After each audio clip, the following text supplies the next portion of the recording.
As I pressed record on my phone, documenting my solo hike through the dense fog of hollow woods for TikTok, I could feel the atmosphere shift. It wasn't just the eerie quiet that surrounded me, but something deeper, like a memory trying to surface. The whispers began as a soft murmur, barely noticeable over the rustle of leaves.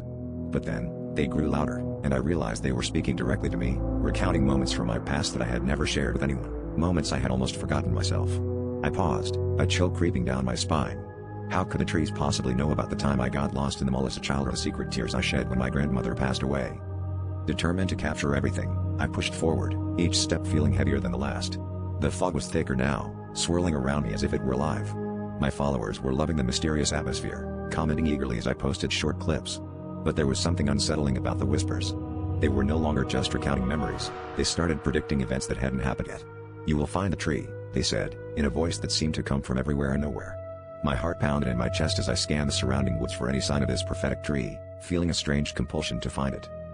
By the time I stumbled upon the ancient oak, its gnarled branches stretching out like arms ready to embrace me, I was breathless. As I approached, the whispers intensified into a cacophony, each word a jigsaw piece of a puzzle I couldn't quite see.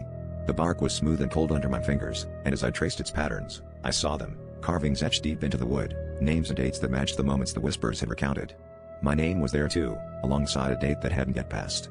Panic surged through me, and I fumbled with my phone, trying to capture the carvings, but the screen flickered and died, leaving me alone with the whispers.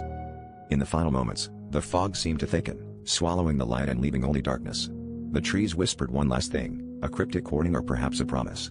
"Time runs thin," they said, and as the fog closed in, I realized the truth. The woods weren't just a place, they were a keeper of secrets, a living memory that knew more about me than I knew about myself. And now, I was part of its story, a tale that would be whispered to the next unwary traveler who dared to tread its paths.